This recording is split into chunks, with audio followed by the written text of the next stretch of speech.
Vale. Okay. If any one of you can verify that you can hear me and you can see the screen as well, so that we can start.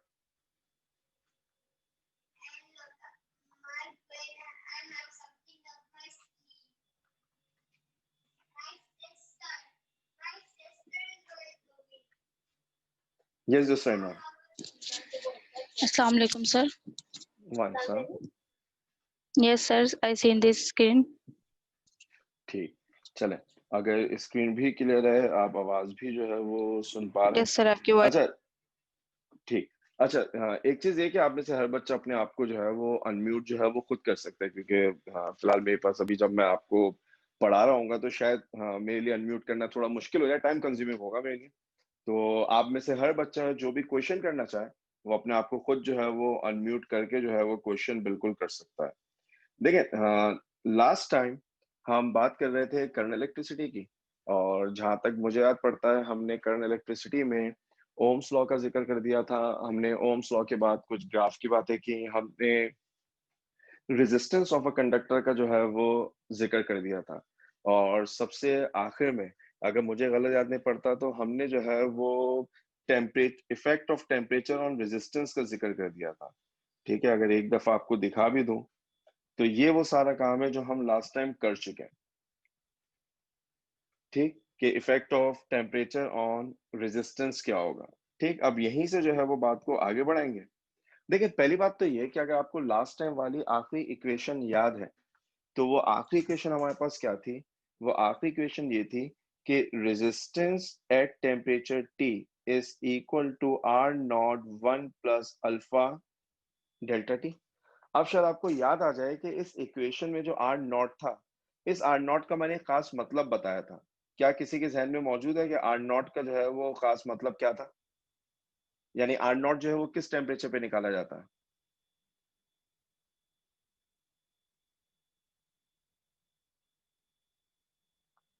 जी सुनैना। अस्सलाम वालेकुम sir. वाइसा। Sir ये are not जो है initial temperature 0 degree centigrade पे निकाला जाता है। Bill, बिल्कुल सही। जो आर नॉट है वो आपका इनिशियल टेम्परेचर है, और ये इनिशियल टेम्परेचर हमेशा जो है वो 0 डिग्री के ऊपर निकाला जाएगा। ठीक है, तो ये आर नॉट सर के लिए आपको याद रखना। जी सर आपने लास्ट टाइम जो तीन जो ग्राफ्स बनवाई थी जी जी। वो एक दफ़ा एक्सप्लेन कर देंगे? मैं अपनी बात जो है वो ये वाली मुकम्मल कर दूं, मैं बिल्कुल जो है वो ग्राफ आपको बता दूंगा। देखें, हाँ, ठीक है अगर आप सर। बात कर रहे थे कि आर टी बराबर R not into one plus alpha delta, ठीक है, तो अब हमें एक चीज और समझनी है। जो रेजिस्टेंस है वो डायरेक्टली टेम्परेचर पे डिपेंड नहीं करती। बेसिकली टेम्परेचर पे डिपेंड करता है कौन? रेजिस्टिविटी। तो जब आप ये फॉर्मूला लिखते हैं ना कि R T equal R not into one plus alpha delta T, आप इसकी जगह ये भी लिख सकते हैं rho T equal rho naught one plus alpha delta T. और लिंक वही है, rho naught is always calculated at 0 degree Celsius. Rho naught हमेशा जीरो के ऊपर निकाला जाएगा।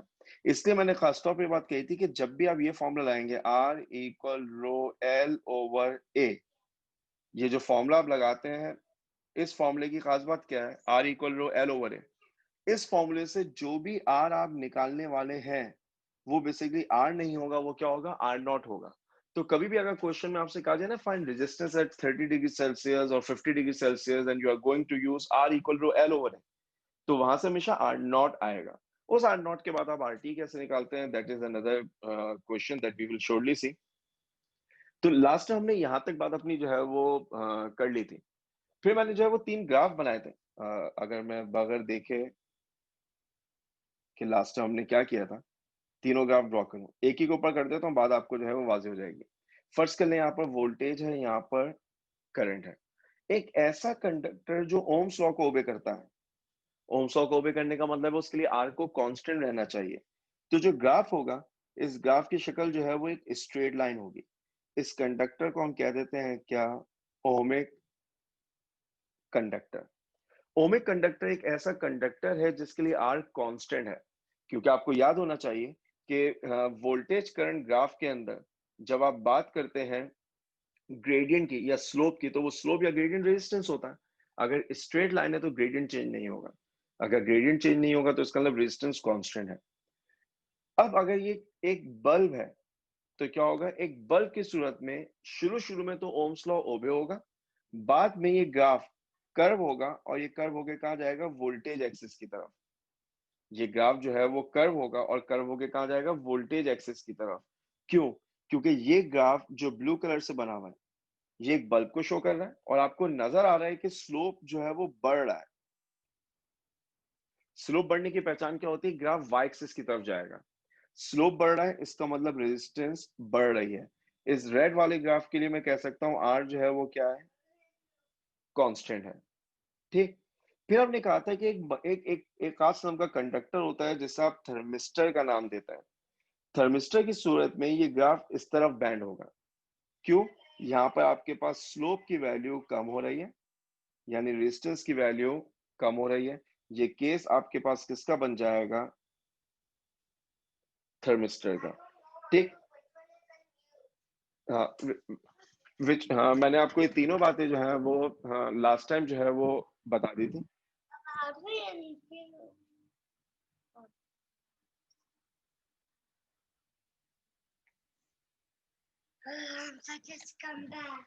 ओके, सो लास्ट टाइम मैंने आपको जो है वो ये तीनों बातें जो है वो बता दी थी, तीनों ग्राफ कि ओम्स लॉ का कैसा बनेगा, किसी बल्ब का कैसे बनेगा और किसी थर्मिस्टर का ग्राफ कैसे बनेगा। अगर बात जो है वो वाजे हो गई तो मेरे ख्याल से जुनैरा ने क्वेश्चन किया था, अगर जुनैरा बात समझ में आ गई तो वेरीफाई कर दे ताकि हम आगे बढ़ जाएंगे। जी सर, समझ आ गया, थैंक ठीक। यू। अच्छा, अब अगर यहाँ तक बात जो है वो समझ में आ गई तो अब जो है वो आगे बढ़ जाते हैं। देखिए आज हमारा जो काम होगा ना, वो आज हमारा काम होगा सीरीज और पैरेलल कॉम्बिनेशन का। ठीक है, आज जो हमारा काम है वो है सिर्फ अच्छा, एक दफा कंफर्म कर दें कि आप मुझे सुन भी पा रहे हैं, स्क्रीन भी देख पा रहे हैं।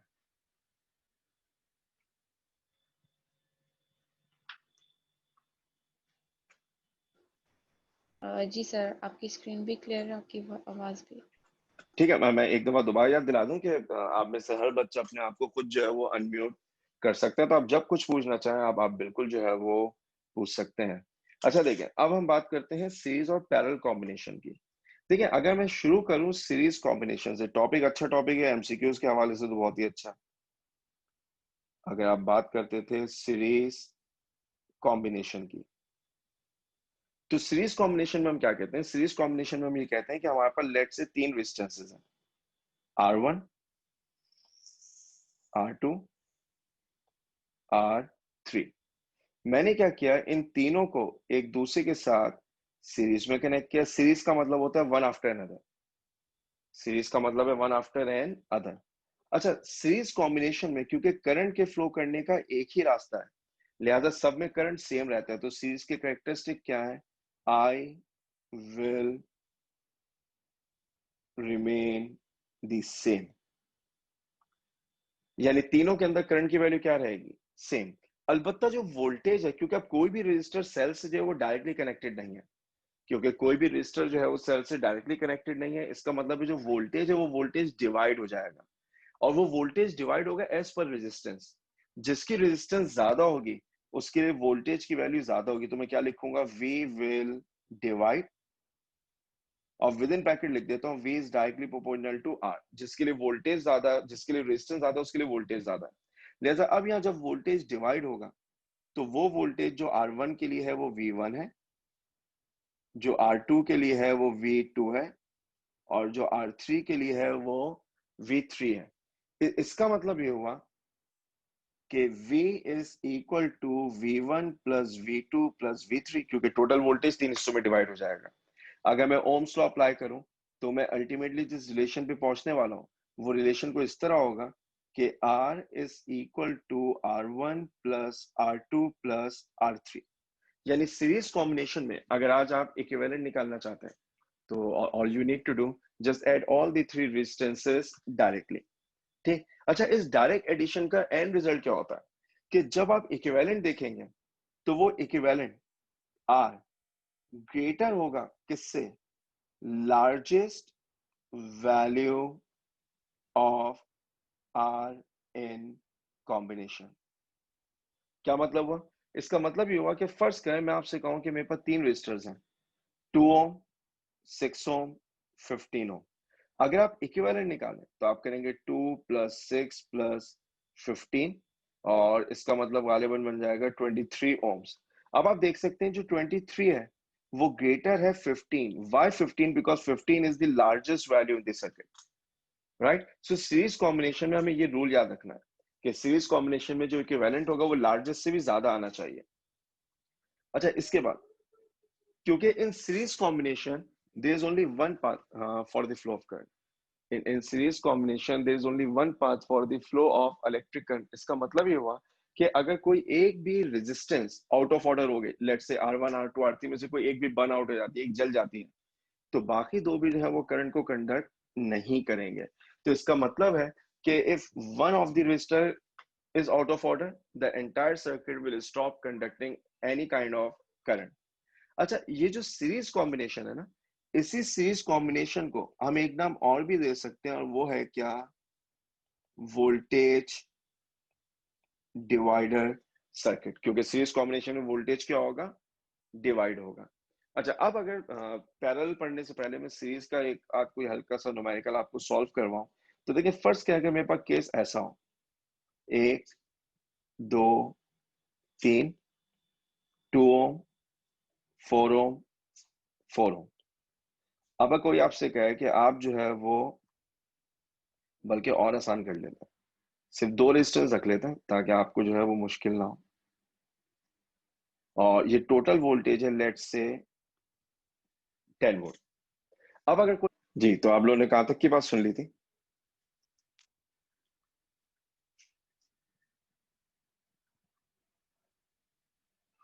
जी, अगर कोई एक बच्चा जल्दी से बता दे कि आपने आखिरी बात सुनी क्या?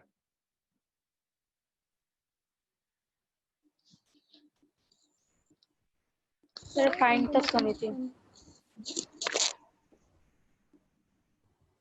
जी अरीबा क्या कह रहा है? इंटरनेट कनेक्शन चला गया था तो जी, तो आपने आखिरी बात क्या सुनी थी? इंटरनेट कनेक्शन नहीं था। ठीक। अच्छा, अब मुझे सबसे पहले अगर आप में से कोई एक बच्चा ये बता दे जो रेड वाली वर्किंग है, ये सब आपने सुन ली थी? Hello. Yes sir. Internet connection चला गया था जिसकी वजह से मैंने नहीं सुनी। सही। जी जी जी सही मैम। जी सर, सुन ली थी रेड वाली बात तक। आपने ओम्स भी बता दिए थे कि हम 2 ओम्स लेंगे, रेजिस्टेंस ठीक, 2 इस्तेमाल करेंगे। सही। अच्छा, तो अब आपने ये करना है कि आपके सामने जो है वो एक क्वेश्चन मौजूद है जिसमें आपके पास, मेरा ख्याल है कि आज जो है वो जूम जो है वो थोड़ी सी प्रॉब्लम कर रहा है।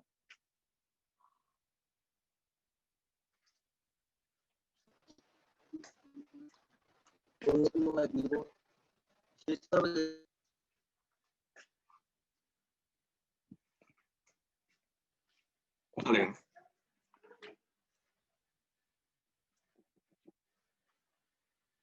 क्या आप तमाम बच्चे मुझे सुन पा रहे हैं और स्क्रीन देख पा रहे हैं?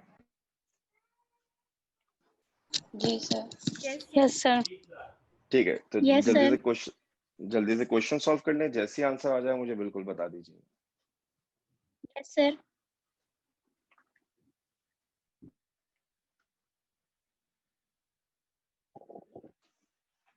जी, क्या हम में से किसी के पास आंसर्स आ गए?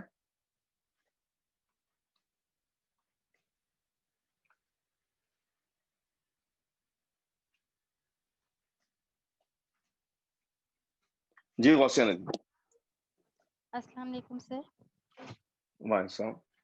सर टोटल रेजिस्टेंस जो आई है वो 6 आई है, 6 ओम।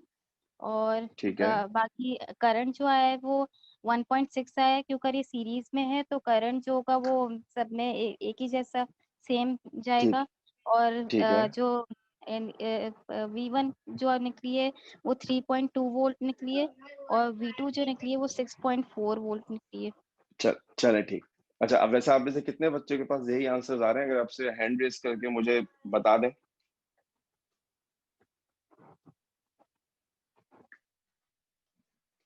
ठीक है, मलाइका के पास सेम आंसर आ रहा है।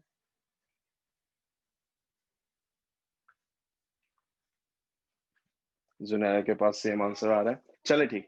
अब एक काम करते हैं, देखिए पहले तो मैं क्वेश्चन वैसे सॉल्व करता हूँ जैसे आप जो है वो सॉल्व करते रहे अपने सेकंड ईयर के अंदर।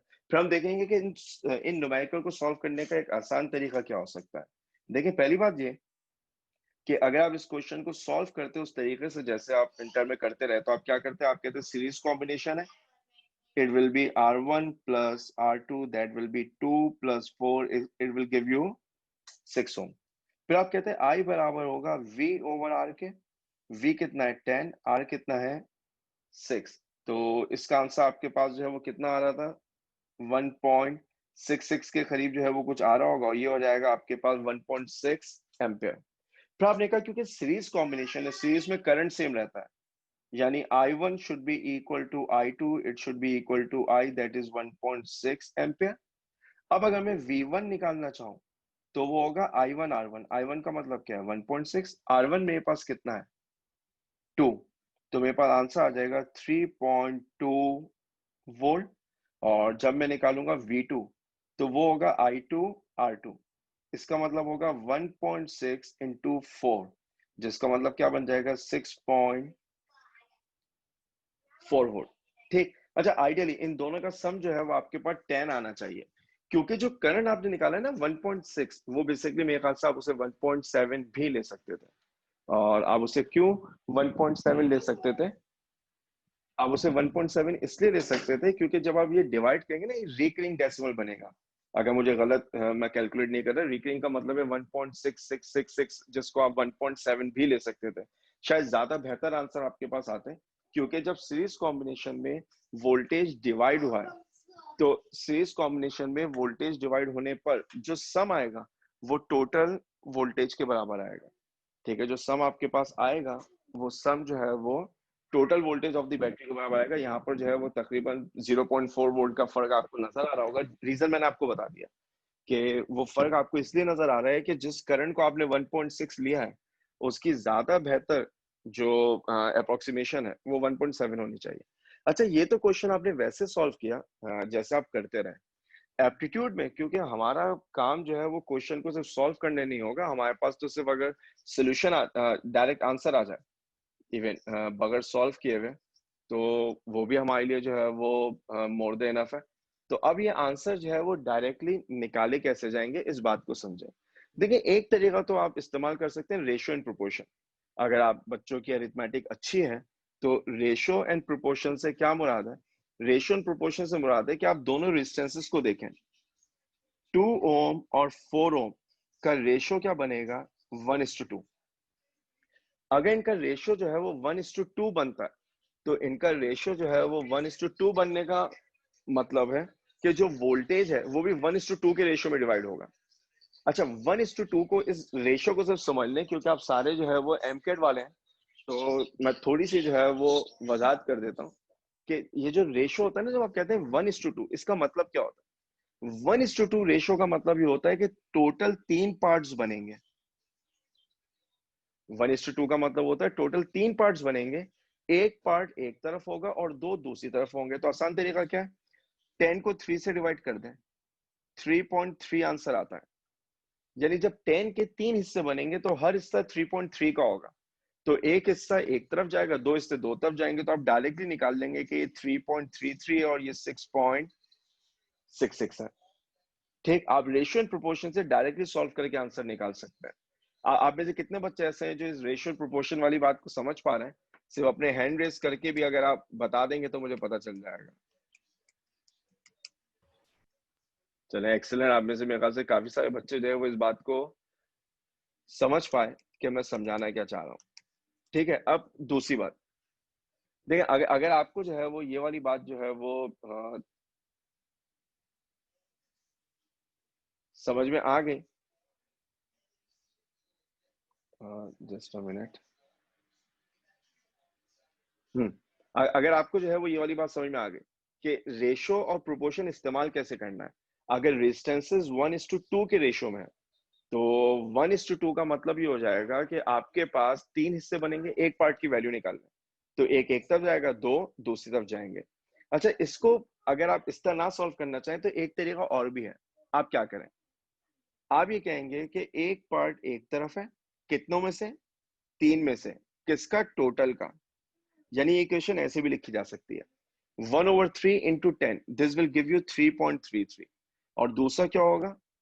दूसरा होगा आपके पास 2 parts out of 3 of total, 2/3 into 10, ये आपको 6.66 आंसर दे देगा। यानी रेशियो प्रोपोर्शन आप दो तरीकों से यूज कर सकते हैं। मैंने आपको जो है वो दोनों तरीके जो है वो बता दिए। ठीक है, अगर आपको दोनों तरीके जो है वो समझ में आ जाए बहुत अच्छी बात है। एक डायरेक्ट मेथड है कि पहले आप नंबर ऑफ पार्ट से एक पार्ट की वैल्यू निकालने पे डिसाइड करने कितने कितनी तरफ जाना है। और दूसरा तरीका आपके पास क्या है? दूसरा तरीका आपके पास ये है कि आप जो है वो ये वाली लॉजिक इस्तेमाल करें कि जब आप ये कहते हैं कि आपके पास 1 पार्ट है तो 1/3 है। ठीक है, जब आप कहते हैं 2 पार्ट्स है तो 2/3 है। एक तरीका ये भी है। अगर ये रेशियो प्रोपोर्शन समझ में आता है ना, तो मैं आपको अब एक शॉर्टकट बता देता हूं जिसमें ये रेशियो प्रोपोर्शन, अगर किसी बच्चे को कंफ्यूजन है कि ऐसा ये रेशियो प्रोपोर्शन आप कैसे इस्तेमाल करते हैं, तो देखें दूसरा तरीका क्या हो सकता है। अगर मुझे किसी के अक्रॉस वोल्टेज चाहिए, वोल्टेज अक्रॉस रेजिस्टेंस R, तो वो बराबर होगा R divided by RT multiply by VT। क्या मतलब है इस बात का? अगर मुझे वोल्टेज चाहिए 2 ओम के अक्रॉस, देखिए मैं इसे ऐसे कर दूं ताकि आप सब एक साथ देख पाए। अगर मुझे वोल्टेज चाहिए 2 ओम के अक्रॉस, तो R की जगह 2 आएगा, RT की जगह क्या आएगा? 6, क्योंकि RT का मतलब है टोटल, और वोल्टेज की जगह क्या आएगा? 10। आप चेक करके देख लें, 213 और 10/3 का मतलब 3.33 वोल्ट आपके पास आंसर आ जाएगा। तो ये वाला जो फॉर्मूला है ना, ये फॉर्मूला जिसको मैंने अभी अभी ब्लॉक किया, ये एक अच्छा फॉर्मूला है एप्टीट्यूड में न्यूमेरिकल सॉल्व करने के लिए, कि voltage across R resistance is equal to resistance divided by total resistance multiply by total voltage. लेकिन ये फॉर्मूला सिर्फ उस वक्त वैलिड होगा जब आप बात कर रहे होंगे किसकी? सीरीज कॉम्बिनेशन की। ठीक, सीरीज कॉम्बिनेशन के हवाले से जो है वो ये सारी बातें जो है वो आपको समझ में आनी चाहिए। अब जरा एक स्टेप आगे बढ़ते हैं, अब बात करते हैं पैरेलल कॉम्बिनेशन की। देखिए अगर हम बात करेंगे पैरेलल कॉम्बिनेशन की, तो पैरेलल कॉम्बिनेशन में क्या होना चाहिए? देखिए पैरेलल का मतलब ये होता है कि आपके पास 3 रेजिस्टर्स हैं, R1, R2 और यहां कहीं पर आपके पास मौजूद है R3। आपने क्या किया? सबके लेफ्ट एक पॉइंट से कनेक्ट कर दिए, बैटरी के पॉजिटिव से, सबके राइट आपने बैटरी के नेगेटिव से कनेक्ट कर दिया। In parallel combination all resistors are actually directly connected to the cell। लिहाजा क्योंकि सबके सब directly connected to the cell है, लिहाजा V की वैल्यू सबके लिए क्या रहेगी? सेम। तो हम क्या कहते थे? In parallel combination V remains the same. जो V है वो आपके पास सेम रहेगा, अलबत्ता यहाँ पर जो करंट है वो क्या हो जाएगा? डिवाइड हो जाएगा। और करंट डिवाइड होने का मतलब होता था I is equals to I1 plus I2 plus I3, और जिससे आप फॉर्मूला ड्राइव करते थे 1/R equal 1/R1 plus 1/R2 plus 1/R3। इन रेसिप्रोकल रिलेशंस की आपको शायद एक कैरेक्टरिस्टिक जो है वो याद हो, जब रिलेशन रेसिप्रोकल होता है ना, तो जो आंसर आता है वो less than least in the circuit से आता है। जो आंसर आएगा R, वो क्या आएगा? Less than least in the circuit. जो R की वैल्यू होगी वो less than least in the circuit होगी। क्या मतलब है? अगर आपको वो ऊपर वाली एग्जांपल याद है, गालिबन 2, 4 और 6 लिए थे मैंने, 2, 6 और 15, हम इसे से सॉल्व करते हैं। जब आप 2, 6, 15 लेते हैं तो इक्विवेलेंट आया था 23, greater than largest value in the circuit. अब अगर मैं इन्हीं को पैरेलल में लगा दूं तो 1/R, 1/2, 4, 15, इनफैक्ट मेरे ख्याल से 2, 6, 15 था। बिल्कुल सेम वैल्यू इसलिए ले रहा हूं कि आप जो है वो आराम से रिलेट कर पाएंगे। 2, 6 और 15, अगर आप इन सबका एलसीएम लें तो वो जो मैंने तरीका बताया था ना कि अगर एलसीएम लेना नहीं आता तो डिनोमिनेटर को मल्टीप्लाई कर दे और न्यूमरेटर में एक्सचेंज करके लिख दे, वो 2 फ्रैक्शन के लिए तो सही था, 3 के लिए तो आपको एलसीएम लेना पड़ेगा। मैं एक दफा याद दिला देता हूँ हम एलसीएम लेते कैसे थे। आप लिखेंगे 2, 6, 15। वैसे अगर आपकी क्विक मैथ्स अच्छी है तो एलसीएम का मतलब है वो एक कॉमन नंबर जो इन तीनों से डिवाइड हो जाए। तो बगैर एलसीएम लिए मुझे नजर आता है कि वो नंबर जो है वो 30 होना चाहिए, फिर भी चेक करते हैं। पहले 2 से डिवाइड करेंगे, 2, 1, 3, 15 ऐसे ही रहेगा। फिर 3 से डिवाइड करेंगे और फिर 5 से डिवाइड करेंगे। अब अगर आप इनको मल्टीप्लाई करें, 2 into 3 6, 6 into 5 is 30। आपकी अरिथमेटिक अच्छी है, आप डायरेक्टली जो है वो 30 आंसर निकाल लेंगे।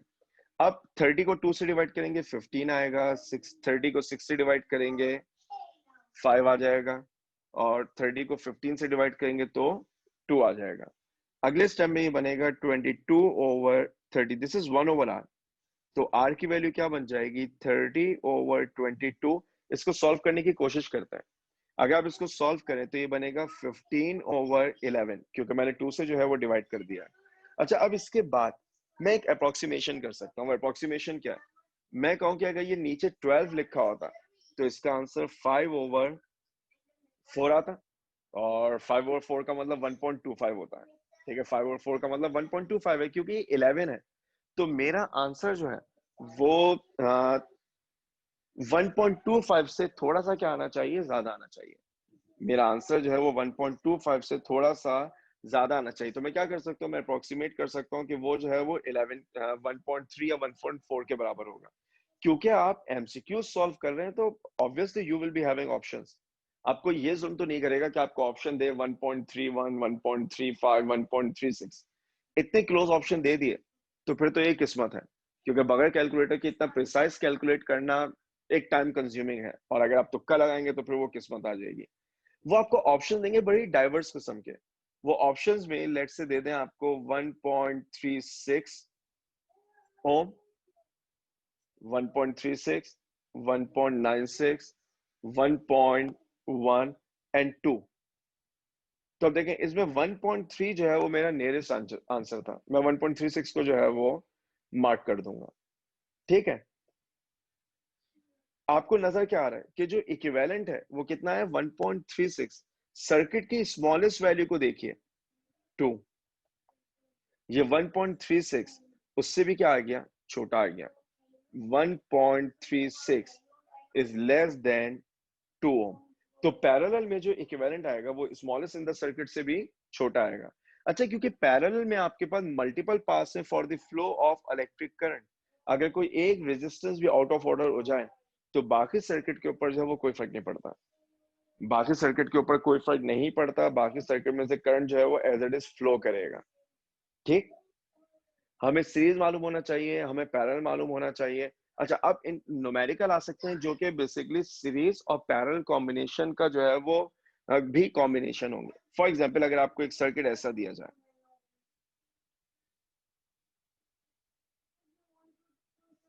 फर्स्ट कर लें ये 5 ओम है, ये 10 ओम है, ये 10 ओम है, और यहां पर आपके पास एक बैटरी कनेक्टेड है। Let's say that battery is 10 volt. आपसे क्वेश्चन में एक आ जाएगा, find current in it, find current in 10 ohm and 5 ओम। मुझे इन दो का करंट निकालना है। देखिए, अब सर्किट आप कैसे सॉल्व करते थे, आप में से बहुत सारे बच्चों को जो है वो पूरी साइंस जो है वो याद होगी कि सर पहले हम पूरे सर्किट को एंड तक सॉल्व करते थे। मैं सिर्फ एक क्वेश्चन पूरा सॉल्व कर रहा हूँ ताकि आपको वो पूरी जो है ना वो साइंस याद आ जाए कि न्यूमेरिकल सॉल्व कैसे होता था। आप क्या करेंगे, आप कहेंगे कि R1, ये R1 है, ये R2 है और ये R3 है। आप कहेंगे R2 and R3 are in parallel.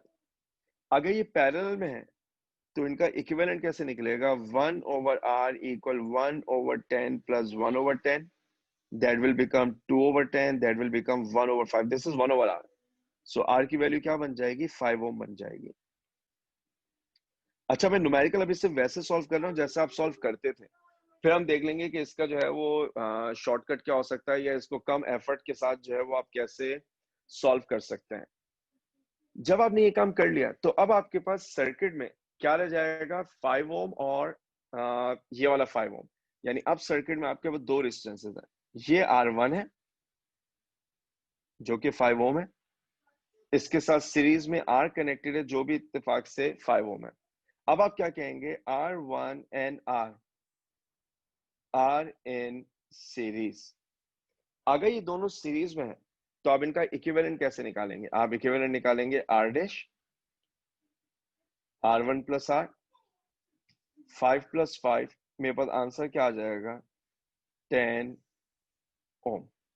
मेरा आंसर जो है वो 10 ओम आ जाएगा। जब आपने सर्किट को अगर मैं इसे ऐसे कर दूं, क्योंकि आप पूरी वर्किंग एक साथ देख पाएंगे तो आसानी से रिलेट कर लेंगे।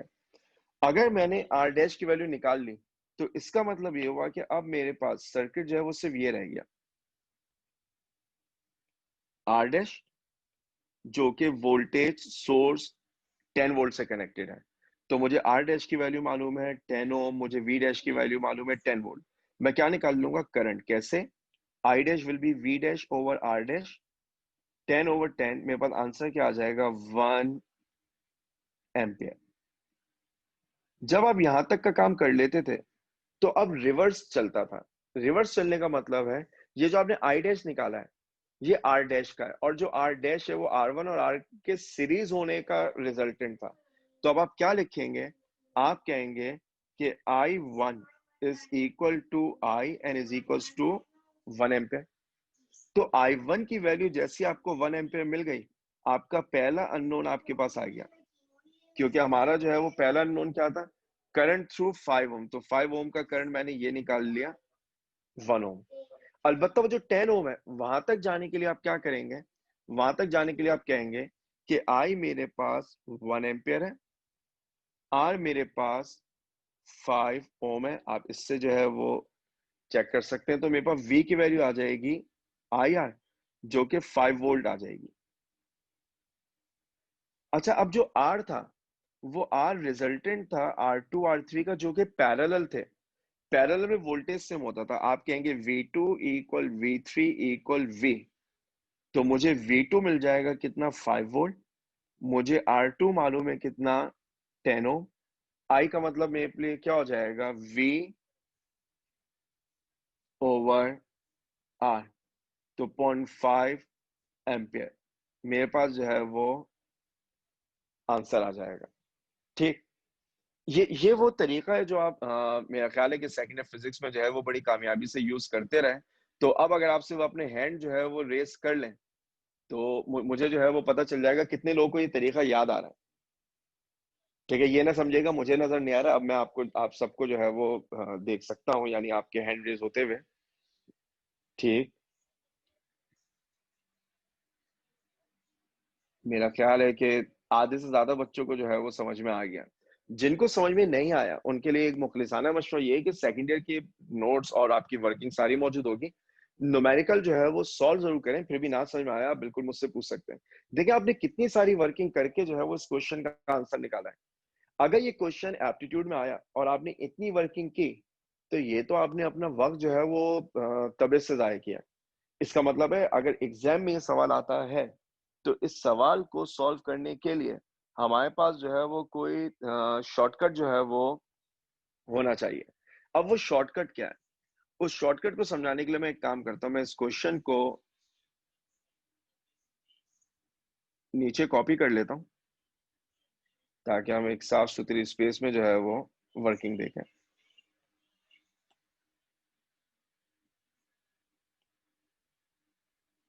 सवाल आपको याद होना चाहिए, मुझे कौन कौन से करंट निकालने। देखें, अब अगर ये क्वेश्चन मेरे पास पेपर में आया और मैं आपकी जगह हुआ तो मैं इस क्वेश्चन को सॉल्व कैसे करूंगा, इस बात को समझें। मैं ये कहूंगा कि 10 और 10 पैरेलल में लगे हुए हैं। अब याद कर लें, अगर दो इक्वल रेजिस्टेंस पैरेलल में लगे हुए हो तो उनका इक्विवेलेंट जो है ना वो हमेशा आधा आता है। 10 और 10 का इक्विवेलेंट कितना आना चाहिए, 5। तो इसका मतलब ये हुआ कि अब आप कहेंगे सर ये सर्किट से ये रह जाएगा, ये 5 है और ये कितना है, 5।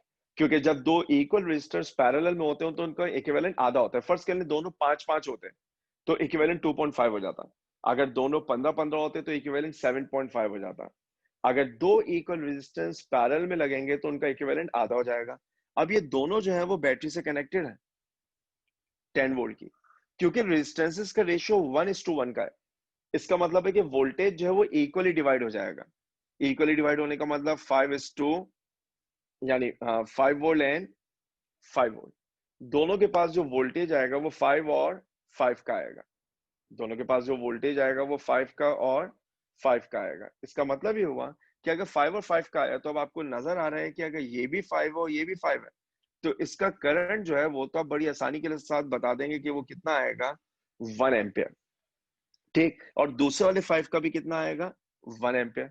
लेकिन जो दूसरा वाला 5 है अगर आप इसको देखें तो ये बेसिकली पैरेलल कॉम्बिनेशन था। तो ये जो 1 एम्पियर है ये दोनों के अंदर इक्वली डिवाइड हो जाएगा। तो इधर भी 0.5 आ जाएगा और इधर भी 0.5 आ जाएगा। अब आप देख सकते हैं कि आपके पास जो आंसर आ रहा था I1 1 एम्पियर और I2 0.5, वो आपने बगैर किसी कंप्यूटेशन के डायरेक्टली आंसर निकाल लिया। तो ये वाली प्रैक्टिस आपकी होनी चाहिए। मैं ये नहीं कह रहा कि आपको हर न्यूमेरिकल ऐसे सॉल्व करना है।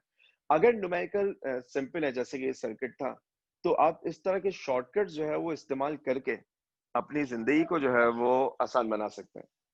आप इस तरह के शॉर्टकट जो है वो इस्तेमाल करके अपनी जिंदगी को जो है वो आसान बना सकते हैं। आप में से कितने बच्चे ऐसे हैं ये जो दूसरा वाला मैंने न्यूमेरिकल सॉल्व किया वो इस वर्किंग को कॉम्प्रिहेंड कर पा रहे हैं कि जी सर समझ में आ रहा है कि आप क्या करने की कोशिश कर रहे थे।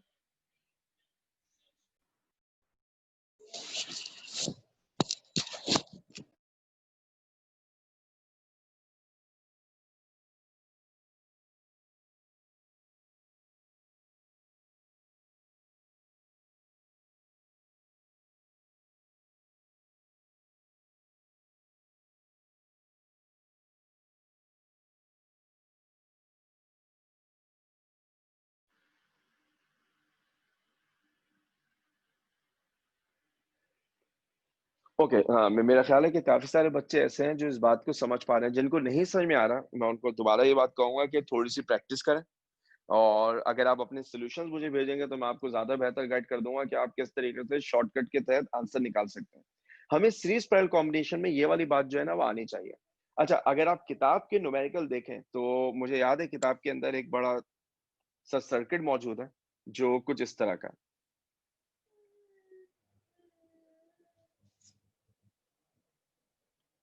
अच्छा, ये जो रेजिस्टेंसेस है मैं बस रफली बना रहा हूँ, कुछ इस तरह का सर्किट है।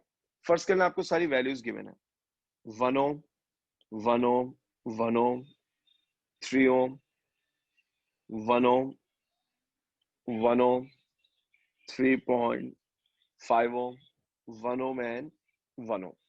अच्छा, अगर आपसे कहा जाए कि आप इस सर्किट का इक्विवेलेंट निकालें, अगर आपसे कहा जाए कि आप इस सर्किट का जो है वो इक्विवेलेंट निकालें, मेरे ख्याल से कोई बच्चा सवाल करना चाह रहा है, पहले पूछ लेता है।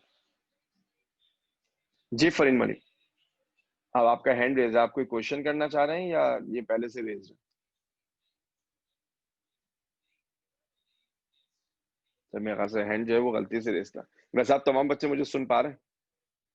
क्योंकि आज सुबह 2 दफा ये मीटिंग डिस्कनेक्ट हुई तो थोड़ा सा कॉन्फिडेंस नहीं है अभी। जी रेहान, यस सर। चले ठीक। अच्छा, अगर आप सारे बच्चे सुन पा रहे हैं तो देखिए, हाँ, अगर आपसे कहा जाए कि सर्किट का इक्विवेलेंट निकालें तो अब याद कर लें, अगर आपको इस सर्किट का इक्विवेलेंट निकालना है तो ये सर्किट हमेशा अपने क्लोज एंड से शुरू होता है, क्योंकि ओपन एंड जो होता है वहां पे बैटरी कनेक्ट की जाती है। क्लोज एंड का मतलब है यहां से शुरू करेंगे। देखिए, यहां से शुरू करने का मतलब आपको बताऊं, अगर आप इन तीनों को देखें तो ये किस कॉम्बिनेशन में है, सीरीज में। तो 1 + 1 + 1 क्या बन जाएगा, 3 ओम। ये 3 ओम इस दूसरे 3 ओम के साथ पैरेलल में होगा। अभी थोड़ी देर पहले मैंने एक बात बताई कि अगर आपके पास दो रेजिस्टर्स जो है वो पैरेलल में और इक्वल है तो उनका इक्विवेलेंट जो है वो आधा हो जाता है। तो 3 और 3 का इक्विवेलेंट क्या होगा, 1.5। ये 1.5 इन 1 ओम और 1 ओम के साथ सीरीज में है, तो इन तीनों का जो इक्विवेलेंट आएगा वो क्या आ जाएगा, 3.5।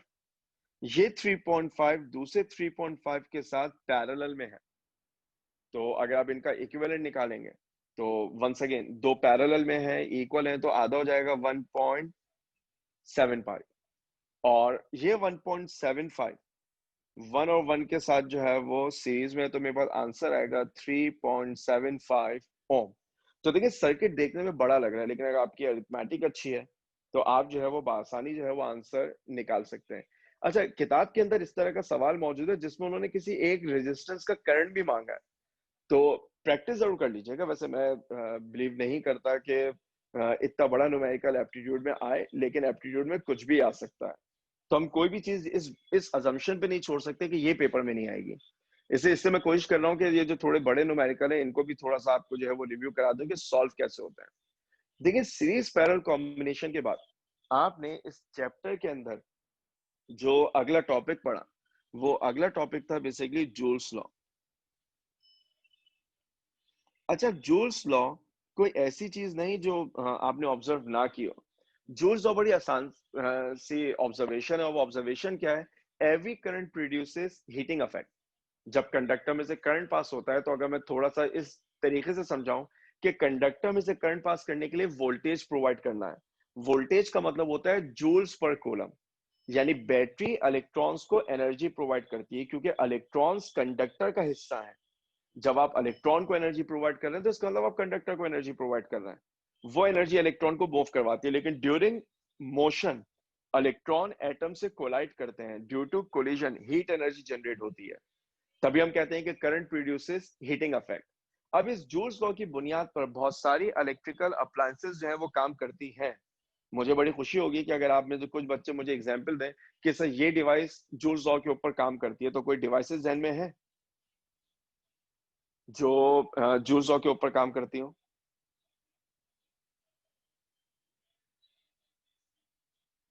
जी मुंता। आयरन। Electric iron. चले, इलेक्ट्रिक आयरन बिल्कुल ठीक है। जुनैरा कुछ बताना चाह रही है? जी जुनैरा। जी सर, आयरन और फैंस वगैरह।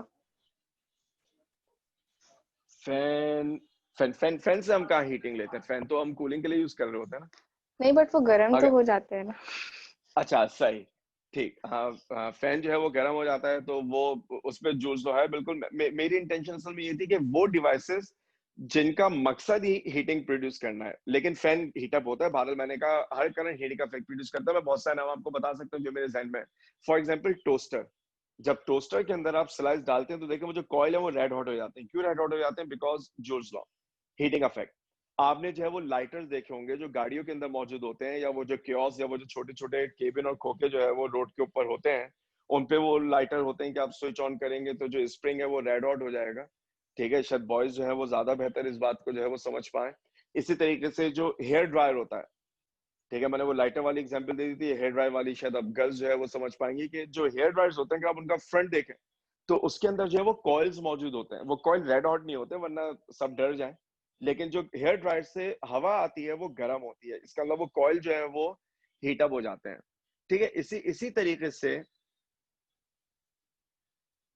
अगर अगर आप जो है वो बात करें किसकी, आप बात कर लें जो स्ट्रेटनर्स होते हैं जिनसे हेयर जो है वो स्ट्रेट किए जाते हैं, वो भी इसी उसूल के तहत जो है वो चल रहा है कि हीटिंग करंट जो है वो हीटिंग इफेक्ट प्रोड्यूस करता है। अब जो जूल्स लॉ है ये हमारे लिए जो है वो कोई बहुत नई चीज नहीं है। क्यों? याद है ये वाली definition, potential difference is work done per unit charge. अगर मैं इसको ये कह देता work done is Q times delta V, तो ये बन जाता है क्या, work done is directly proportional to delta V, यानी energy is directly proportional to potential difference. अब अगर आप इसको उल्टा कर देना तो यही आपके पास क्या है, जूल्स लॉ। तो जूल्स लॉ ये कहता था कि amount of energy dissipated is directly proportional to potential difference. Proportionality को इक्वालिटी में कन्वर्ट करेंगे तो एक क्या आ जाएगा, कांस्टेंट। प्रोपोर्शनैलिटी को इक्वालिटी में कन्वर्ट करेंगे तो आपके पास क्या आ जाएगा, कांस्टेंट आ जाएगा। ये जो कांस्टेंट होता है, ये कांस्टेंट आपके पास जो है वो Q होता है। तो हमारे पास इक्वेशन बन जाएगी क्या, E is equal to QV। जो हमारे पास इक्वेशन बनेगी वो इक्वेशन बनेगी E is equal to QV। ये जूल्स लॉ की पहली फॉर्म है। अच्छा, इस E इक्वल QV को हम जो है वो डिफरेंट फॉर्म में भी जो है वो कन्वर्ट कर सकते हैं। फॉर एग्जाम्पल आपको याद होगा कि आई का मतलब होता था क्यू ओवर टी, तो क्यू का मतलब क्या होता है आई टी। अगर मैं वैल्यू पुट कर दूं तो ये बन जाएगा वी आई टी, मैंने उसे अरेंज करके लिख दिया। फिर आप इस v पर जब ओम्स लॉ अप्लाई करते थे तो ओम्स लॉ क्या होता था, v is equal to I R. जब आप वैल्यू पुट करेंगे तो ये बनेगा i is equals to I square R T. In fact e is equals to I square R T. ये आपके पास जो है वो एनर्जी की दूसरी इक्वेशन आ गई। फिर आप कहते थे कि अगर मैं i की जगह v ओवर आर लिख दूं तो मेरे पास जो फाइनल फॉर्म बनेगी वो फाइनल फॉर्म बन जाएगी क्या, v square over R times T. ठीक है, ये हमारे पास जो है वो एक फॉर्म और बन जाएगी किसकी, ईएमएफ की, v square over R times T. ये टोटल 4 इक्वेशन है जो जूल्स लॉ में हम जो है वो इस्तेमाल करते हैं। बस एक बात ध्यान में रखिएगा, आप जूल्स लॉ जैसे चाहे अप्लाई कर लें, आपके पास यानी जो भी फॉर्म चाहे आप अप्लाई कर दें, आपके पास जो मैथमेटिकल रिजल्ट है वो मैथमेटिकल रिजल्ट जो है वो तमाम केसेस में आपके पास जो है वो सेम रहेगा। ठीक है, फिर भी हाँ एक चीज अभी थोड़ी देर में आपको बता दूंगा कि क्या कहना चाह रहा था, जो भी मैंने इरादा मौका कर दिया अपना। एनर्जी का यूनिट जूल होता है। ठीक है, एनर्जी का यूनिट जो है वो जूल है, तो ये सारी एनर्जीज जो है वो जूल्स में मेजर की जाएंगी।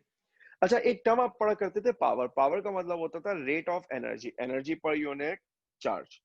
पावर का मतलब होता था रेट ऑफ एनर्जी, और रेट ऑफ एनर्जी का मतलब होता था पर यूनिट पर एनर्जी पर यूनिट टाइम। अच्छा, अब अगर आप यहाँ से एनर्जी पर यूनिट टाइम निकालना चाहें तो आप इस बात से एग्री करेंगे कि सर इस इक्वेशन में E is equal to V I T में टी को लेफ्ट पे ले जाएं तो ये बन जाएगी E ओवर टी, जिसका मतलब पावर होता है, तो पावर क्या बन जाएगी वी आई। यहां से अगर पावर की इक्वेशन बनाएंगे तो वो बनेगी आई स्क्वायर आर। मैं कंपैरिजन में इसलिए लिख रहा हूं कि आपको जो है वो शायद याद करना आसान हो जाएगा। और यहां से अगर आप पावर की इक्वेशन बनाएंगे तो वो पावर की इक्वेशन आपके पास क्या बनेगी, power equal V square over R. Power का यूनिट जो है वो वॉट हुआ करता है। जो पावर है, पावर का यूनिट हमारे पास जो है वो वॉट्स हुआ करता है। पावर का यूनिट जो है वो आपके पास वॉट्स होता है। अच्छा, जब आप बात करते हैं पावर की तो एक बात ध्यान में रखिएगा, एक यूनिट है जिसको आप नाम देते थे किलो वॉट आर। एक यूनिट आपके पास हुआ करता था किलो वॉट आर। क्या मुझे बता सकते हैं किलो वॉट आर यूनिट किसका होता है?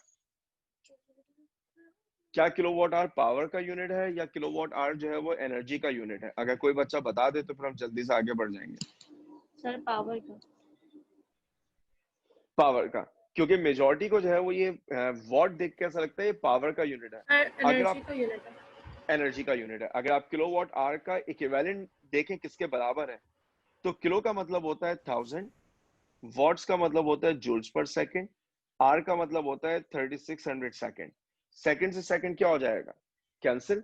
तो मेरे पास आंसर आएगा 3.6 इंटू 10⁻⁶ जूल। तो किलोवाट आर बेसिकली जूल के बराबर है, और किलोवाट आर अगर जूल्स के बराबर है तो ये एनर्जी का यूनिट है। In fact kilowatt hour is commercial unit of electrical energy. अगर आपके घर में इलेक्ट्रिसिटी आती है तो आपके घर में, बल्कि उल्टा कर लेते हैं, बिल तो हमेशा आता है, इलेक्ट्रिसिटी कम कम आती है। आपके घर में वो जो पाबंदी से इलेक्ट्रिसिटी बिल आता है, कभी उस बिल को देखें तो उसमें लिखा होगा number of units consume. Basically 1 unit actually means 1 kilowatt hour. 1 kilowatt hour basically 1 unit कहलाता है। तो एग्जाम में इस तरह के सवाल आते हैं कि एक बल्ब है जो आपके पास 100 वॉट बल्ब है, मेरे पास एक 100 वॉट बल्ब है। मैं इस बल्ब को रोजाना, ठीक है, डेली 1 आवर के लिए इस्तेमाल करता हूं। वो आपसे कहेंगे कि ये बताएं कि अगर इलेक्ट्रिसिटी का रेट है 10 रुपीज पर यूनिट तो टोटल कॉस्ट कितनी होनी चाहिए। तो देखिए आप करेंगे क्या, सबसे पहले आप ये हिसाब लगाएं कि जो बल्ब आप इस्तेमाल कर रहे हैं वो 10 वॉट्स का है, ठीक है। रोजाना इस्तेमाल करेंगे 1 आवर के लिए। हम कैलकुलेशन क्योंकि ऐसा यूनिट के ऊपर जो है वो करते हैं, तो 1 आवर का मतलब 3600 सेकंड्स बनेगा। इसका मतलब ये है कि अगर मैं एनर्जी निकालना चाहूं तो एनर्जी का मतलब होता है power into time. Power is 100, time is 3600। तो ये मेरे पास बनेगा 3.6 into 10 power 5 watts. In fact energy निकाली है, तो ये जो एनर्जी है ये आपके पास जो है वो जूल्स में होनी चाहिए।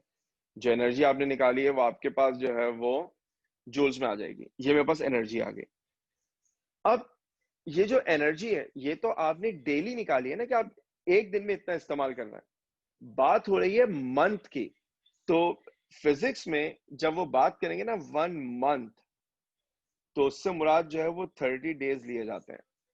उससे मुराद जो है वो 30 डेज होते हैं। तो अगर मैं कहूं कि टोटल एनर्जी निकाल लें, तो आप कहेंगे सर जो टोटल एनर्जी कंज्यूम हुई वो होनी चाहिए number of days, that is 30। और आप 30 को मल्टीप्लाई करेंगे। आप 30 को मल्टीप्लाई करेंगे किससे? 3.6 इंटू 10⁻5 से। ठीक है, अब आप इसको जो है वो अगर मल्टीप्लाई करना चाहें वो आपकी मर्जी है, अदरवाइज आप डायरेक्टली भी यूज कर लेंगे। ये टोटल एनर्जी आ गई। मुझे अगर इलेक्ट्रिसिटी बिल चाहिए, तो इलेक्ट्रिसिटी बिल जो है वो आपके पास जो है उसके लिए मुझे नंबर ऑफ यूनिट्स चाहिए। ठीक है, और नंबर ऑफ यूनिट्स का मतलब क्या होगा? मुझे इस एनर्जी को किलोवाट आवर में कन्वर्ट करना होगा। और अगर आप इसको किलोवाट आवर में कन्वर्ट करना चाहते हैं तो आप क्या करेंगे? आप लिखेंगे नंबर ऑफ यूनिट्स, वो बराबर होगा total energy 30 into 3.6 exponent 5 divided by, और किससे डिवाइड करेंगे? 3.6 इंटू 10⁻6, ताकि आपके पास आंसर जो है वो किस में आ सके? यूनिट्स, किलोवाट में। इन दोनों को अगर डिवाइड करेंगे तो आप एग्री कर लेंगे सर नीचे से 10 बचेगा, तो मेरे पास आंसर आ जाएगा कितना? 3 यूनिट्स। अब अगर आप टोटल कॉस्ट निकालना चाहते हैं तो उसका फॉर्मूला होता है rate multiply by energy in kilowatt hour, जिसको आप जूल्स यूनिट्स भी कहते हैं। तो रेट कितना है? 10, एनर्जी इन किलोवाट आवर कितनी है? 3। तो मेरे पास आंसर क्या आ जाएगा? 30 रुपीज। ठीक है, आपके पास आंसर आ जाएगा 30 रुपीज। आपको जो है वो इस तरीके से समझ में आना चाहिए कि आप जो है वो इलेक्ट्रिसिटी कॉस्ट निकालते कैसे हैं, क्योंकि किताब के अंदर जो है वो ऐसे क्वेश्चंस जो है वो मौजूद हैं। ठीक है, किताब के अंदर जो है वो ऐसे क्वेश्चंस जो है वो मौजूद हैं जिनमें आपसे जो है वो कॉस्ट निकलवाई जाएगी। तो आपको जूल्स लॉ के हवाले से ये बात मालूम होनी चाहिए। अच्छा, मुझे एक बात पहले बता रहा था, एक सवाल है मेरी नजरों से गुजरा, आपने भी शायद देखा हो। अगर किसी कंडक्टर में करंट आई है, मैं रेड कलर से लिख देता हूँ ताकि आप इसे पावर से रिलेट कर पाए। किसी कंडक्टर में करंट आई है तो उसमें जो पावर लॉस है वो पावर लॉस P है। अगर किसी में कंडक्टर में करंट आई है तो पावर लॉस P है। अगर मैं करंट को थ्राइस कर दूं तो पावर लॉस कितना हो जाएगा? अगर कोई बच्चा बता दे।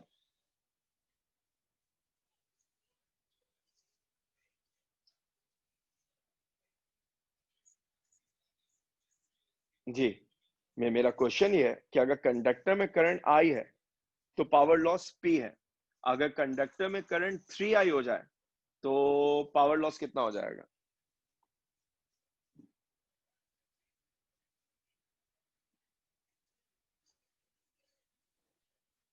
जी सुनैना। सर मेरे ख्याल में 3p होगा, क्योंकि फर्स्ट फॉर्मूले के लिए ऐसे दोनों डायरेक्टली प्रोपोर्शनल है। चले, ये एक हमारे पास जो है वो ओपिनियन आ गया। ठीक है, अब मेरे ख्याल से कोई एक और बच्चा भी आंसर देना चाह रहा है। जी मुंता। 9 सर 9 न, अच्छा 9 क्यों होगा? सर स्क्वायर हो जाएगा 3 का। 3 का स्क्वायर हो जाएगा, तो ऊपर वाली इक्वेशन भी तो यूज कर सकते थे, जैसे जुनैरा ने किया, उन्होंने जो है वो 3p आंसर निकाल लिया। तो वो पावर गेन के लिए। अच्छा पावर। अच्छा, अब एक बात समझ लें, देखें, हाँ, मुंता का जवाब जो है वो बिल्कुल सही है कि ये आंसर जो है वो 9p होना चाहिए। ठीक है, अब ऐसा क्यों है इस बात को सिर्फ सुन लें। देखिए, मैथमेटिकली पावर की तीनों इक्वेशन में कोई फर्क नहीं है। मैथमेटिकली पावर की तीनों इक्वेशन में जो है वो कोई डिफरेंस नहीं है, ठीक। लेकिन अगर आप बात करते हैं पावर लॉस की, तो हम पावर लॉस के लिए स्पेसिफिकली आई स्क्वायर आर इस्तेमाल करते हैं। इसका मतलब ये नहीं है कि बाकी इक्वेशन नहीं इस्तेमाल की जा सकती, बाकी भी की जा सकती है। यहाँ पर वो गेन और लॉस में मेरा नहीं ख्याल कि कोई ऐसा डिस्टिंक्शन है। फर्क क्या है, जब मैंने कहा कि मैंने कंडक्टर के करंट को थ्राइस कर दिया, तो मुझे एक बात बताइए, अगर मुझे कंडक्टर का करंट थ्राइस करना है तो क्या वो बगैर वोल्टेज के चेंज किया जा सकता है? बिल्कुल भी नहीं। अगर मैं करंट को थ्राइस कर रहा हूं तो मैं ये कह रहा हूं कि मैंने वोल्टेज को भी क्या कर दिया, थ्राइस। लिहाजा अब अगर आप ये वाली इक्वेशन यूज करेंगे तो आपको सिर्फ करंट को थ्राइस नहीं करना पड़ेगा, आपको वोल्टेज को भी थ्राइस करना पड़ेगा, और वो 3 into 3 से भी आपको 9 आंसर मिलेगा। मुझे उम्मीद है कि मेरा पॉइंट जो वो क्लियर हो रहा है कि जब आप ये कहते हैं कि आपने कंडक्टर में करंट को थ्राइस कर दिया, तो सिर्फ कंडक्टर में करंट को थ्राइस करने से कुछ नहीं होगा, आपको वोल्टेज को भी थ्राइस करना पड़ेगा। इसी वजह से सेकेंड ईयर फिजिक्स में जहां जहां पर आपने पावर लॉस का जिक्र किया, जैसे ट्रांसफार्मर में आपने किया कि पावर लॉस का फॉर्मूला जो है वो आई स्क्वायर आर है, जहां पर आपने पावर लॉस का जो है वो जिक्र किया, आपने वहां पर आई स्क्वायर आर इस्तेमाल किया। क्यों? ये इक्वेशन प्योरली करंट डिपेंडेंट है, हमें वोल्टेज को देखने की जरूरत ही नहीं है, ठीक है। तो इस बात को ध्यान में रखिएगा कि mathematically P equal V I, P equal I square R, P equal V square over R, all are the same. जो आंसर एक से आएगा वो दूसरे से भी आएगा। सिर्फ आई स्क्वायर आर को पावर लॉस पे इसलिए प्रेफरेंस दी जाती है कि आप बगैर वोल्टेज की कंसिडरेशन के आंसर निकाल सकते हैं। अदरवाइज अगर P equal I square R से पावर लॉस 9 टाइम्स आ रहा है, तो P इक्वल वी आई से भी 9 टाइम्स आएगा, और P equal V square over R से भी 9 टाइम्स आएगा, ठीक है। लेकिन ये बहरहाल अब पावर लॉस के लिए शॉर्टकट हमारे लिए आई स्क्वायर आर हो जाएगा, ठीक। हमें पावर लॉस से मुतालिक ये वाली बात याद होनी चाहिए। इसके बाद इस चैप्टर में जो आखिरी टॉपिक आपने पढ़ा, वो आखिरी टॉपिक था आपके पास ईएमएफ। और ईएमएफ का मतलब क्या हुआ करता था? ईएमएफ का मतलब होता था इलेक्ट्रोमोटिव फोर्स।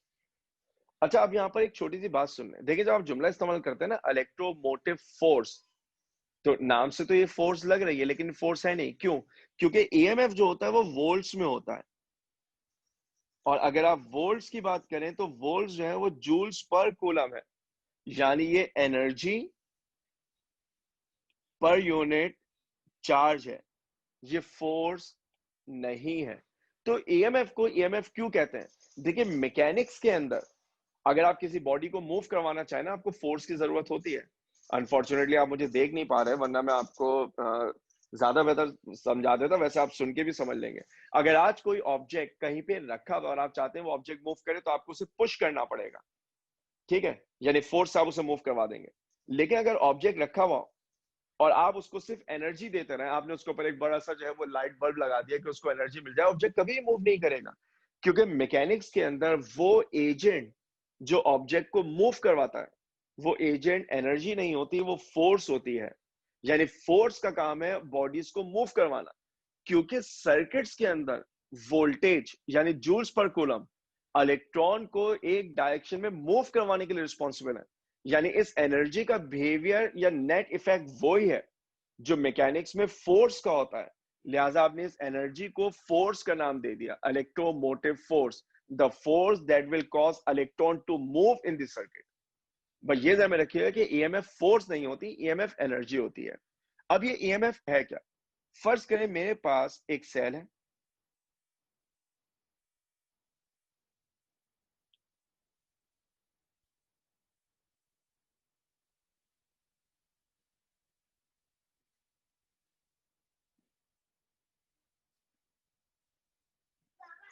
फर्ज करें मैं जो हूँ वो यहाँ पर एक सेल बनाता हूँ, इसमें आपके पास जो है वो सेल में 2 टर्मिनल होते हैं।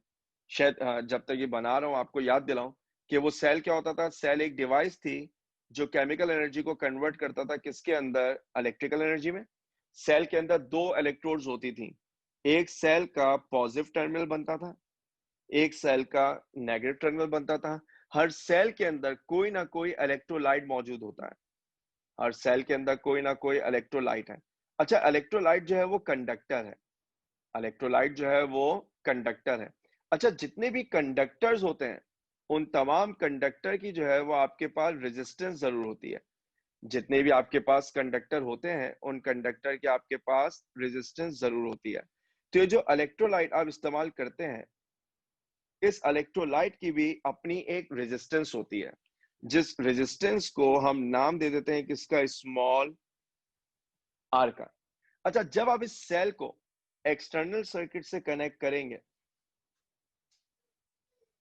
आपने सेल को एक एक्सटर्नल सर्किट से जो है वो कनेक्ट किया, लेट से ये रेजिस्टेंस आर है। इस एक्सटर्नल रेजिस्टेंस को हम नाम देते हैं किसका, लोड का, जिसे यूजुअली आर कहा जाता है। ये लोड का नाम मैं कई जगहों पे इस्तेमाल करूंगा, याद रखिएगा। इलेक्ट्रिकल सर्किट में जब आप वायर की या एक्सटर्नल रेजिस्टेंस की बात करते हैं तो वो जो है वो आपके पास क्या कहलाता है, लोड कहलाया करता है। ठीक है। अच्छा, अब कुछ बातें समझे। सेल का काम है ईएमएफ जनरेट करना, एनर्जी जनरेट करना। कोई भी सेल जो मैक्सिमम एनर्जी जनरेट कर सकता है वो सेल का आपके पास क्या कहलाता है, ईएमएफ। ईएमएफ का मतलब होता है वो मैक्सिमम एनर्जी जो कोई भी सेल जो है वो आपके पास जनरेट करेगा। ठीक है, ईएमएफ का मतलब है वो मैक्सिमम एनर्जी जो कोई भी सेल जो है वो आपके पास क्या करेगा, जनरेट करेगा। पहली बात। दूसरी बात,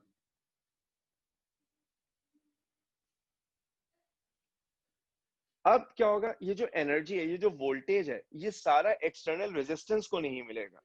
क्यों सारा एक्सटर्नल रेजिस्टेंस को नहीं मिलेगा? इसलिए नहीं मिलेगा कि ये कैपिटल आर में और स्मॉल आर में क्या हो जाएगा, डिवाइड। तो कुछ रेजिस्टेंस की वजह से वोल्टेज जाया होगा, उसको मैं वी आर कह देता हूं। ये वी आर हमारे लिए कहलाता है क्या, लॉस्ट वोल्टेज। ये वी आर हमारे लिए कहलाता है क्या, लॉस्ट वोल्टेज, क्योंकि ये वो वोल्टेज जो जाया हुआ।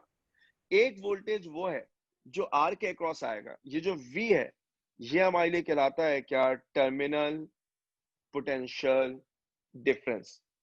और क्योंकि अभी मैंने आपको सीरीज कॉम्बिनेशन पढ़ाया तो आप इस बात से एग्री करेंगे कि जो ईएमएफ है वो बेसिकली दो हिस्सों में डिवाइड हो रहा है, वी आर प्लस वी में। तो वी आर का मतलब होगा I into small R, capital V का मतलब होगा आई इंटू कैपिटल आर, जिसका मतलब क्या बन जाएगा, E is equal to, I common ले लें, R प्लस कैपिटल आर। ये एक फॉर्मूला है, आप बिल्कुल याद करना चाहें याद कर लें, लेकिन इस फॉर्मूले की वो शक्ल जो हम सबसे ज्यादा यूज करते हैं वो कुछ ऐसी है, E is equal to I R plus V. सारे सिंबल्स का मतलब मैं ऊपर बता चुका हूं। E का मतलब ईएमएफ है, V का मतलब टर्मिनल पोटेंशियल डिफरेंस है, IR लॉस्ट वोल्टेज है। अब यही फॉर्मूला किताब में एक एग्जाम्पल भी मौजूद है, किताब के अंदर प्रॉब्लम भी मौजूद है। सेम फॉर्मूला आपको माइनस साइन के साथ भी नजर आएगा। A is equal to I R. In fact अगर मैं इसको जो है वो थोड़ा बेहतर कर दूं तो आपके लिए याद करना आसान रहेगा। मैं इसको V प्लस आई आर लिख रहा हूं ऑर्डर चेंज करके, और ये आपके पास क्या बनेगा, V माइनस आई आर। अब किताब के अंदर जो न्यूमेरिकल है, आधों के ऊपर V प्लस आई आर लगेगा, आधों के ऊपर जो है वो V माइनस आई आर लगेगा। अब दोनों में फर्क क्या है, मैं आपको जो है वो सिर्फ एक शॉर्टकट बता देता हूं कि जिसके बाद आपको ये चीज जो है वो याद रहनी चाहिए कि दोनों में फर्क क्या है। अगर सेल आपके पास डिस्चार्ज हो रहा है तो आप ये वाली इक्वेशन इस्तेमाल करते हैं, और सेल अगर आपके पास चार्ज हो रहा है तो आप ये वाली इक्वेशन इस्तेमाल करते हैं। अभी मैं न्यूमेरिकल सॉल्व करवाऊंगा तो आपको नजर आएगा।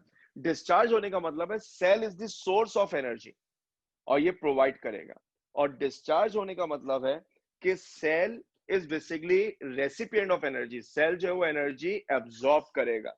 फॉर एग्जाम्पल, अगर मैं आपको जो है वो क्वेश्चन दिखाने में कामयाब हो जाऊं तो सिर्फ मुझे 1 मिनट दीजिएगा।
So, आपको थोड़ा सा इंतजार करना पड़ेगा, मैं सिर्फ क्वेश्चन अलग कर लूं ताकि आप जो है वो कंफ्यूज ना हो।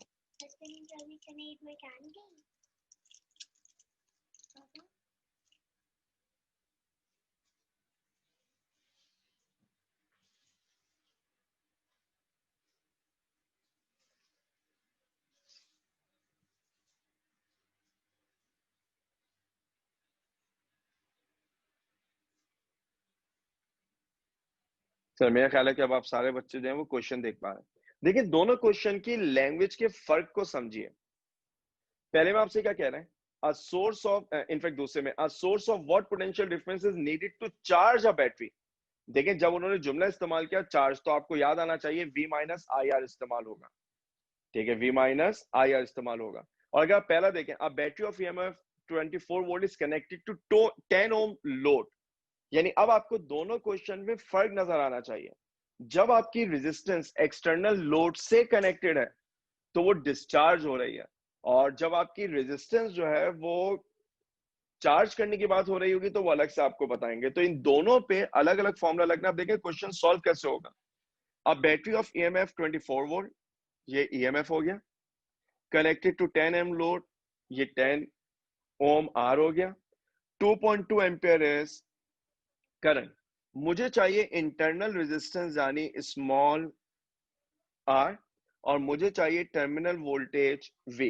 देखिए टर्मिनल वोल्टेज निकालना तो बहुत आसान है, V is equal to I R. Current कितना है 2.2, आर कितना है 10, मेरे पास आंसर क्या आ गया 22 वोल्ट। अब अगर मुझे इंटरनल रेजिस्टेंस चाहिए तो फॉर्मूला याद है, E बराबर होता है V प्लस आई आर के। E की जगह 24 आएगा, V की जगह 22 आएगा, I कितना है 2.2 और यहाँ क्या है R। 22 लेफ्ट पे जाके सब्ट्रैक्ट होगा तो 24 माइनस 22 से आपको 2 मिल जाएगा, 2 इक्वल 2.2 R। यहां से आप R का आंसर निकाल सकते हैं क्या 2 ओवर 2.2। ऑब्वियसली अगर ये 2 ओवर 2 होता तो 1 आंसर आता, 2 ओवर 2.2 है तो इसका मतलब ये हुआ कि मेरे पास जो आंसर आएगा वो आंसर जो है वो 1 से कम आना चाहिए। तो कितना कम आएगा, मैं उससे 0.9 जो है वो अप्रोक्सीमेशन के तहत लिख सकता हूं। आपने दोनों चीजें जो है वो मालूम कर ली। अच्छा अब अगर ये सवाल जो है वो पेपर में आता है तो मेरा ये ख्याल है कि ऐसा सवाल था जिसके अंदर ज्यादा मेहनत करने की नीड नहीं थी। क्यों, मुझे नजर आ रहा था लोड इज 10, आई इज 2.2, तो टर्मिनल वोल्टेज 22, मैं डायरेक्टली आंसर लिख सकता था, मैं डायरेक्टली आंसर लिख सकता था। इसी तरीके से जब आप इंटरनल रेजिस्टेंस पे आते हैं तो आप क्या कहते हैं, आप ये कहते हैं कि सिर्फ EMF है 24, टर्मिनल है 22, तो लॉस वोल्टेज कितना होना चाहिए, जो लॉस वोल्टेज है वो सिर्फ 2 होना चाहिए। तो आप लिखते हैं V equal I R, V की जगह क्या लिखते हैं आप 2, I की जगह लिखते हैं 2.2 R। आपके पास डायरेक्टली आंसर आ जाता, आपको इतनी सारी वर्किंग नहीं करनी पड़ती। आपके अंदर जो है ना वो ये वाला एप्टीट्यूड डेवलप होना चाहिए कि आप जो है वो न्यूमेरिकल सॉल्व जो है वो कैसे कर सकते हैं कम से कम वक्त में। इसी तरह अगर आप ये लास्ट न्यूमेरिकल देखें, a source of what potential difference is needed to charge a battery of 20 volt EMF and internal resistance of 0.1 ohm at the rate of 70 ampere। क्योंकि बात हो रही है बैटरी को चार्ज करने की, तो मैं इक्वेशन इस्तेमाल करूंगा E is equals to V minus IR। EMF कितना है 20, V मुझे मालूम करना है, I कितना है मेरे पास 70, R कितना है 0.1, सो 20 इक्वल V माइनस 7, तो V का आंसर क्या आ जाएगा 27 वोल्ट। अब देखें, हाँ मैंने वर्किंग करके आपको दिखा दी कि क्वेश्चन सॉल्व कैसे होगा, लेकिन अगर ये सवाल पेपर में आता तो आपका तो जैकपॉट लग गया था, आप डायरेक्टली आंसर निकालते कैसे? आप वैल्यूज को देखें, दिस इज 0.1, दिस इज 70, तो लॉस वोल्टेज कितना होता है 7 वोल्ट का, बैटरी का ईएमएफ 20 है, 7 लॉस्ट है, तो जो सोर्स होनी चाहिए वो 27 की होनी चाहिए, ताकि 7 लॉस्ट हो जाए तो 20 जो है वो ईएमएफ में चले जाए। अब बगैर जो है वो पेंसिल पेन उठाए हुए, बगैर कोई वर्किंग किए हुए, इस क्वेश्चन का आंसर जो है वो बआसानी निकाल सकते थे। अब इस क्वेश्चन का आंसर जो है वो बआसानी निकाल सकते थे कि क्वेश्चन जो है वो सॉल्व कैसे होगा। ठीक, अभी तक जो कुछ बताया एक दफा आपको सब दिखा देता हूं। अगर किसी के जहन में इन चीजों से मुताल्लिक कोई भी कंफ्यूजन है, आप बिल्कुल कर सकते हैं। अच्छा, ट्यूसडे के लिए आपको याद होगा मैंने ट्यूसडे को जो है वो आपका ग्रैंड टेस्ट अनाउंस किया हुआ है, ठीक है, और मेरा ख्याल है कि अब आपका जो मंडे वाला टेस्ट था वो ट्यूसडे शिफ्ट हो गया है, क्योंकि अनाउंसमेंट जो है वो मेरी वाली 1 हफ्ते पुरानी है। तो आप में से हर बच्चा जो है वो मेरे ख्याल से ग्रैंड टेस्ट के लिए जो है वो अपने आप को प्रिपेयर कर रहा होगा, तो वो ग्रैंड टेस्ट कल ही होगा, और उस ग्रैंड टेस्ट की टाइमिंग होगी ऐसी टाइम रख लेते हैं जिसमें कोई टेस्ट ना हो। तो मेरा ख्याल है कि पाकिस्तानी वक्त के मुताबिक 5 ऑनवर्ड्स, क्योंकि 1 घंटे का टेस्ट होगा 5 to 6, ठीक है। तो जो आपका ग्रैंड टेस्ट होगा वो 5 to 6 की टाइमिंग पे होगा, ठीक है, पाकिस्तानी वक्त के मुताबिक। और कल आपका ऑलरेडी एक टेस्ट है, लेकिन ग्रैंड टेस्ट जो है वो बहरहाल होना है। अगर यहाँ तक किसी के जहन में कोई कंफ्यूजन है तो आप बिल्कुल पूछ सकते हैं। हम यहीं से कंटिन्यू करेंगे इंशाल्लाह अपनी अगली क्लास में वेडनेसडे को, ठीक है। अच्छा, आज क्योंकि मेरी ओरिजिनल क्लास जो है वो शायद 1 बजे होती थी जहाँ पे टेस्ट होना था, तो अब आपका गैप बन जाएगा। वो इसलिए गैप बन जाएगा क्योंकि शायद आज आपका टेस्ट नहीं है, अगर वहाँ कोई और अरेंजमेंट है तो वो मेरी नॉलेज में नहीं। अच्छा, आप गौर से सुन लें। हाँ, जुनैरा कुछ पूछनी चाह रही है, वो अपना सवाल कर लें, फिर हम बाकी बातें कर लेंगे। जी जुनैरा। जी सर, मुझे पूछना था ये जो किलोवाट आवर वाले जो न्यूमेरिकल था, इसमें आपने जी कॉस्ट निकाली थी, वो समझ जी, नहीं आया। देखिए, अगर आपको कॉस्ट ऑफ इलेक्ट्रिसिटी चाहिए तो you will be needing number of units consume, और 1 यूनिट का मतलब 1 किलोवाट आवर होता है। तो मैंने कहा पहले आप एनर्जी निकालें, कैसे निकालेंगे? Power into time. लेकिन जो एनर्जी आपने निकाली वो तो 1 दिन की निकाली, हमें तो पूरे महीने की बात करनी है। तो अगर 1 दिन की एनर्जी आ गई तो महीने के लिए क्या करेंगे? Multiply by 30। यहाँ तो बात समझ में आ रही है? जी जी। ठीक है। अब मुझे चाहिए number of units. Number of units का मतलब है नंबर ऑफ किलोवाट्स आवर। तो आप क्या करेंगे? आप टोटल एनर्जी को 3.6 एक्सपोनेंट 6 से डिवाइड करेंगे, क्योंकि 1 किलोवाट आवर 3.6 एक्सपोनेंट 6 जूल के बराबर होता है। तो मेरे पास 3 यूनिट्स आ जाएंगे। अगर 1 यूनिट 10 रुपए का है तो 3 यूनिट 30 के हो जाएंगे। बात समझ में आई? जी सही। ठीक। तो अब आप तमाम बच्चों ने करना ये कि इलेक्ट्रिसिटी जो है वो मेरे एंड से जो है वो कंप्लीटेड है। हाँ, गोकेज में बहुत न्यूमेरिकल है, मैंने हर तरह का न्यूमेरिकल आपको जो है वो प्रैक्टिस करा दी है कि जब आप बुक से न्यूमेरिकल सॉल्व करें आपको प्रॉब्लम ना हो। तो आप में से हर बच्चे ने करना ही है कि किताब के न्यूमेरिकल बिल्कुल सॉल्व करना है। कोई प्रॉब्लम हो आप बिल्कुल मुझसे पूछ सकते हैं। जब हमारी वेडनेसडे को क्लास होगी तो मैं स्टार्ट करूंगा मैग्नेटिज्म से, नया चैप्टर स्टार्ट करेंगे। अच्छा हाँ, जो एक्स्ट्रा सेशन मुझे लेने हैं उसके लिए आप ये ध्यान में रखें कि होपफुली सैटरडे मॉर्निंग में वो क्लास रखूंगा। हम वेडनेसडे की क्लास में जो है वो डिस्कस कर लेंगे, कोई म्यूचुअल अंडरस्टैंडिंग से टाइम जो है वो डिसाइड कर लेंगे ताकि वो आपकी क्लास हो सके। अगर किसी के जहन में जो है वो आप कोई कंफ्यूजन नहीं है तो I will resume from here in next class. जी अली मोहम्मद नासिर। सर ये आपने मेरे ख्याल में ईकेड वाले बच्चों के लिए कुछ लगाया था प्रैक्टिस के लिए इलेक्ट्रिसिटी का एक वर्कशीट जी है, जी तो उसमें ठीक। एक क्वेश्चन नंबर मेरे ख्याल में था 9 6 है, 9 था जो 6। आपने मुझे मैसेज किया था, मैंने की शेयर भी की थी, आपने देखी की? नहीं सर, हाँ तो आपने की देख मुझे लीजिएगा अगर ना। हाँ मैंने वो एक्सेस कर दिया था आपको। एक्सेस जो मैंने असल में कल मैंने कोई मैसेज नहीं देखा था, मैंने सर आज देखा, तो मैंने वो आपको एक्सेस सुबह ही आज ग्रांट कर दी थी। आप वो चेक करिएगा, ना समझ में आए तो बिल्कुल पूछ सकते हैं, ठीक है? चलो सही है। ठीक।